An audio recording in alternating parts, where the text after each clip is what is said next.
UCC. So it's highly unfortunate that such a senior minister is threatening the country to create an anarchic situation in the country at the name of Uniform Civil Code. And I warn, and on behalf of SDPI, I warn the government of India, and I warn the BJP, and I warn the RSS, if you try to go ahead with this Uniform Civil Code without adopting the proper democratic, constitutional and parliamentary procedures, and you try to impose it by force, showing your government might, this might will not work. The SDPI might raise a movement like the NTCA movement in the country if you push further without consulting, without debating, and without coming out with a blueprint. If you push towards this UCC by force, by any cabinet decision, or through bypassing the parliamentary procedure, we will not tolerate it. We will not bear it.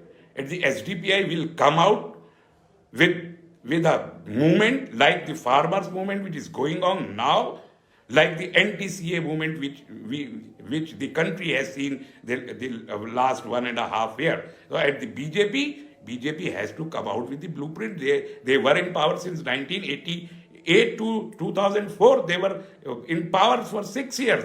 And now again it is almost 7 years, 2014 onward.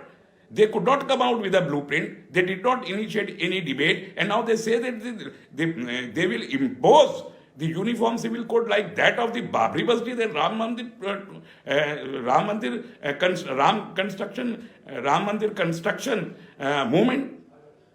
It's highly threatening. It's highly threatening. It cannot be tolerated. And I advise Mr. Rajnath Singh, don't go beyond your jurisdiction. You are a defense minister. Try to save our boundaries in China, Indo-China borders. Try to save our borders at Ladakh-China borders. This is your duty. This is not your duty. This is the law minister, Mr. Ravi Shankar Prasad Singh, who must have to come out with some plan. Otherwise, if you try to force it on the people of India without their will or without their agreement or without their popular wish, SDPI will raise a movement against any such forceful attempt. Will come out on the street and raise a movement like NTCA movement, and the consequences they will have to be borne by this government.